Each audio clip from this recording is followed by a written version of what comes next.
Hello friends, आज के session आपके लिए बहुत ही खास होने वाला है क्योंकि आज के इस सेशन में, आज के ये वीडियो में हम आपको पढ़ाने वाले हैं 10th क्लास मैट्रिक का दो चर वाले रैखिक समीकरण के बारे में। ये दो चर वाले रैखिक समीकरण में आपको किन किन चीज़ों को ध्यान देना पड़ता है, किन किन फॉर्मूलाज को पढ़ना पड़ता है, उन्हीं की सारी चीज़ों के बारे में आज हम डिस्कस करने वाले हैं। तो चलिए, आपका कीमती समय को ज़ाया ना करते हुए हम डायरेक्ट आपको लिए चलते हैं सर, आपको सिखाने का प्रयास करते हैं कि किस प्रकार से आप दो चर वाले रैखिक समीकरण को आप इजीली हल कर सकते हैं। तो चलिए, आपको लिए चलते हैं।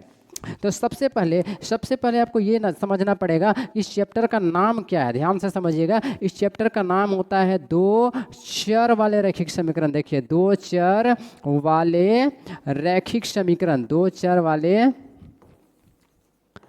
रैखिक समीकरण। इस चैप्टर का नाम क्या पड़ता है तो इसको कहा जाता है दो चर वाले रैखिक समीकरण। इस दो चर वाले रैखिक समीकरण को हल करने के लिए दो तीन विधि का प्रयोग किया जाता है। उन्हीं विधि के बारे में आज हम आपको डिस्कस करने वाले हैं। तो चलिए, सबसे पहला विधि जो होता है, सबसे पहला विधि का नाम होता है ग्राफीय विधि, यानी कि इसको हमको ग्राफीय विधि से हल कर सकते हैं।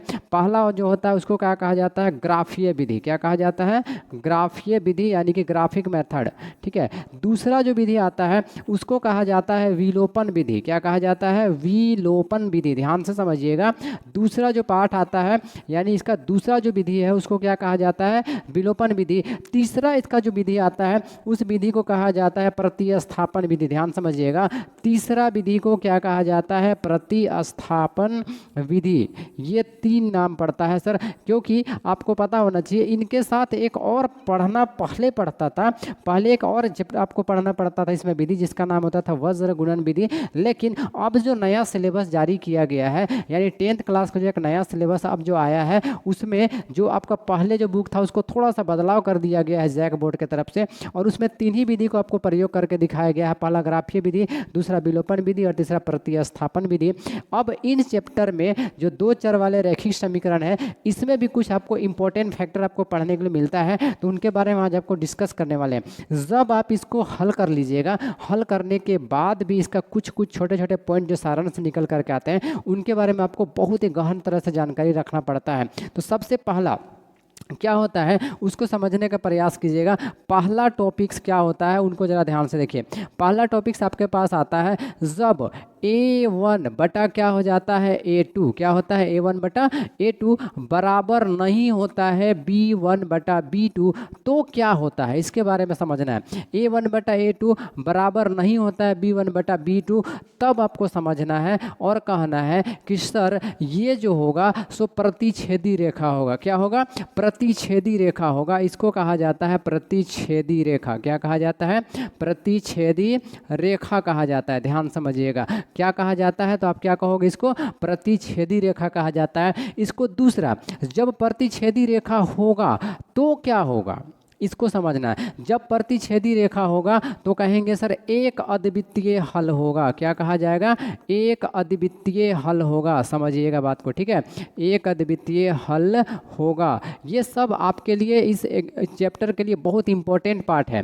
देखिए, पहला क्या निकल कर आ रहा है, जब A1 बटा A2 बराबर नहीं होगा B1 बटा B2, तो क्या होगा, प्रतिच्छेदी रेखा होगा। और जब प्रतिच्छेदी रेखा होगा तो इसका एक अद्वितीय हल होगा। उसके बाद जब एक अद्वितीय हल होगा तो आप इसको कहोगे सर, या पूछ सकता है आपसे कि क्या यह संगत होगा या फिर असंगत होगा। तो इसके बारे में ध्यान पूर्वक से समझिए। जब एक अद्वितीय हल होगा तब हम लोग कहेंगे कि यह जो है सो संगत होगा। क्या हो जाएगा हमारे लिए, क्या कहा जाएगा, संगत रेखा होगा। ध्यान से समझिएगा, संगत रेखा होगा। इनको हम एक और दूसरे तरीके से बताने का आपको प्रयास करते हैं कि क्या होता है। मान के चलिए कि एक रेखा ऐसे गुजरा, दूसरी रेखा ऐसे गुजरी, ठीक है। अब क्या हुआ कि यहाँ पर देखिए एक बार ये कट चुका है ना, कितना बार कटा है, एक बार कटा है। तो इसको हम लोग कहेंगे प्रतिच्छेदी रेखा। क्या कहेंगे, प्रतिच्छेदी रेखा। इसके लिए फॉर्मूला क्या होता है, जब A1 बटा A2 बराबर नहीं होता है B1 बटा B2, तब क्या होता है, प्रतिच्छेदी रेखा होता है और उसका एक अद्वितीय हल होता है, और उसको क्या कहा जाता है, संगत रेखा होता है। अब इसका सेकेंड जो होता है, सेकेंड आपको बताते हैं सर कि सेकेंड आपके लिए क्या होता है। ध्यान से देखिए, सेकेंड जब आपके लिए, ध्यान से समझने का प्रयास कीजिएगा, जब आपके लिए A1 बटा A2 होता है बराबर होता है B1 बटा B2 और बराबर फिर से होता है क्या C1 बटा C2। इतने सारे चीज़ें हो जाते हैं।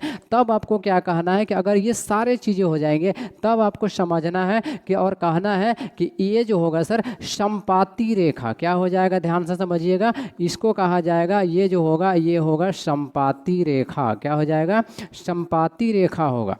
क्या होगा, समपाती रेखा। जैसे पिछले वाले में क्या कहे थे, प्रतिच्छेदी रेखा, उसी प्रकार इसमें क्या होगा, समपाती रेखा होगा। और जब समपाती रेखा होगा तो इसका कितना हल होगा, ये जरा से ध्यान समझिए। पिछले में आपको क्या बताया कि जब प्रतिच्छेदी रेखा होगा तो एक अद्वितीय हल होगा, क्योंकि एक जगह कटा है तो एक अद्वितीय हल होगा। और क्या होगा, संगत रेखा होगा। फिर से इसको समझ लीजिएगा कि संगत क्यों होगा, इसको समझिए। संगत और असंगत किसको कहा जाता है, इसको एक बार देख लीजिए।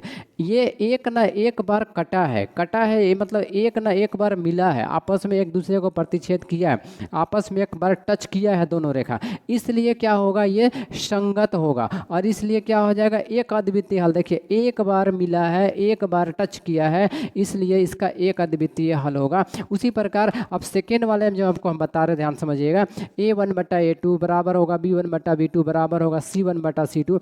तो इसको क्या कहेंगे, यह समपाती रेखा होगा और इसका अपरिमित रूप से क्या हो जाएगा, अपरिमित रूप से अनेक हल होगा। ध्यान से देखिए, अपरिमित रूप से अनेक हल, क्या कहा जाएगा इसको, एक अनेक हल, एक नहीं बल्कि क्या हो जाएगा, अनेक हल होगा।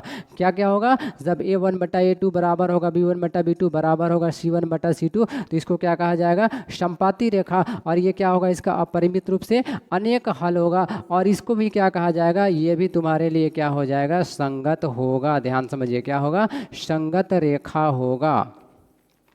अब इसका लाइन भी आपको हम खींच करके दिखाने का प्रयास करेंगे सर कि ये कैसे होगा, थोड़ा सा समझिए। मान के चलिए एक रेखा ऐसे गुजरी, ठीक है, एक रेखा वैसे गुजरी, सेकेंड रेखा को क्या किया गया, इसी के ऊपर ऐसे गुजार दिया गया ऐसे।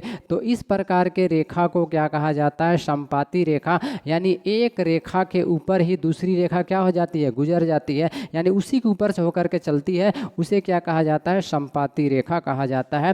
तो उसके लिए जो फॉर्मूला बनता है वो क्या फॉर्मूला बनता है, उसको एक बार देख लीजिए। फॉर्मूला बनता है A1 बटा A2 बराबर होता है B1 बटा B2 बराबर होता है C1 बटा C2। और इस प्रकार के रेखा को क्या कहा जाता है, समपाती रेखा कहा जाता है। और इसका देखिए, अब ये अपरिमित रूप से अनेक हल क्यों हो रहा है, क्योंकि शुरू से लेकर के आखिरी तक जब तक ये दोनों रेखाएं चलेगी साथ साथ चलेगी, इसलिए इसे क्या कहा जाता है, समपाती रेखा कहा जाता है। और इसमें हमेशा मिला हुआ है, एक दूसरे से हमेशा टच किया हुआ है, इसलिए इसका अपरिमित रूप से क्या हो जाएगा, अनेक हल होगा। और ये देखिए एक ना एक बार तो सर शुरू से लेकर लास्ट तक आपस में मिला हुआ ही है ना, इसलिए क्या हो जाएगा, संगत रेखा होगा। तो अगर फाइनली अगर ये दोनों चीज़ें आपको समझ में आया होगा तो हम आशा करते हैं कि अगले जो आपको ये बताने वाला है इसका थर्ड जो, वो भी आपके लिए सर डेफिनेटली समझ में आने वाला है। और अगर आपको ये हमारा वीडियो आपके लिए हेल्पफुल रहा हो तो हमारे चैनल को सर लाइक और सब्सक्राइब करना ना भूलिएगा। और वीडियो में अंत तक आप बने रहिए, क्योंकि और भी इसके लिए बेहतरीन डिस्कस करने वाले हैं आपके लिए। सर देखिए थर्ड जो आपके लिए आएगा, थर्ड क्या होगा, ज़रा ध्यान समझने का प्रयास कीजिएगा। थर्ड आपके लिए होने वाला है, मान के चलिए थर्ड में क्या होता है कि A1 बटा A2 बराबर होता है B1 बटा B2 और बराबर नहीं होता है C1 बटा C2, ठीक है, इस प्रकार का होता है। और इसका रेखा कैसे बनता है उसको जरा ध्यान समझिएगा। एक रेखा ऐसे गुजरती है तो दूसरी रेखा जो है ना, दूसरी रेखा क्या होती है, उसके जस्ट दूर से गुजर जाती है, ऐसे गुजरती है। सर ध्यान समझिएगा, यहाँ पर से ऐसे जस्ट समांतर लाइन में से गुजरती है। ये आपस में कभी भी कटने वाली नहीं है, आपस में कभी भी पूरे लाइफ में नहीं मिलती है, ठीक है ना। इसलिए हम लोग इसको क्या कहते हैं, समांतर रेखा। जब इस प्रकार का रेखा गुजरता है तो इस प्रकार का रेखा को क्या कहा जाता है, समांतर रेखा। क्या कहा जाता है, ध्यान से देखिएगा, समांतर रेखा कहा जाता है। क्या कहा जाता है, तो आप समझिएगा, समांतर रेखा। और जब समांतर रेखा होगा तो देखिए क्या ये कहीं पर भी आपस में एक बार भी मिल रहा है, तो आप कहिएगा सर नहीं मिल रहा है, कहीं पर भी नहीं मिल रहा है, इसलिए इसका क्या होगा, कोई हल नहीं होगा। ध्यान से समझिए, कोई हल नहीं होगा, कोई हल नहीं होगा। तो इस प्रकार से आप लोग देखें, और जब कोई हल नहीं होगा, ये आपस में एक बार भी नहीं मिल रहा है, कभी नहीं मिल रहा है, तब हम लोग इसको क्या कहेंगे, यह असंगत होगा। क्या होगा, ये असंगत होगा, कभी नहीं मिल रहा है ना, इसलिए क्या हो जाएगा, यह असंगत होगा। तो फाइनली आप लोगों ने देखा कि किस प्रकार से ये तीनों ही ट्रिक सर आपके लिए काम करता है, तीनों ही फॉर्मूला आपके लिए इंपॉर्टेंट काम करता है। हम लोग इसको कहते हैं अनुपातों की तुलना करना। क्या कहा जाता है, अनुपातों की तुलना करना। और इस प्रकार के सर आपके लिए हम और भी वीडियो आपके लिए लेकर आएंगे, जिसमें कि आपको सिखाएंगे कि किस प्रकार से इस तरह के प्रश्न को आप इजीली हल कर पाएंगे। क्योंकि ये 2 चर वाले रैखिक समीकरण जो 10th क्लास का 3 चैप्टर जो है ना, उसमें ये सारी चीज़ें पढ़ने को आपको मिलता है। और उसी में आपको ये भी हम बताएं, उसमें ग्राफीय विधि, प्रतिस्थापन विधि और विलोपन विधि से हल करने का वहाँ पर आपको बनाने के लिए क्वेश्चन मिलता है। तो आज के ये वीडियो आपके लिए अगर हेल्पफुल रहा है तो हमारे चैनल को लाइक और सब्सक्राइब करना ना भूलें, और अपने पेरेंट्स तक भी, अपने दोस्तों तक विशेष शेयर करना ना भूलें, और उन्हें भी ये बताने का प्रयास करें कि इस चैनल पे आपको बेहतरीन ढंग से मैथ को सिखाया जाता है। तो आज के लिए हम लोग यहीं पर रुकते हैं। थैंक यू, मेरी तरफ से सबको धन्यवाद।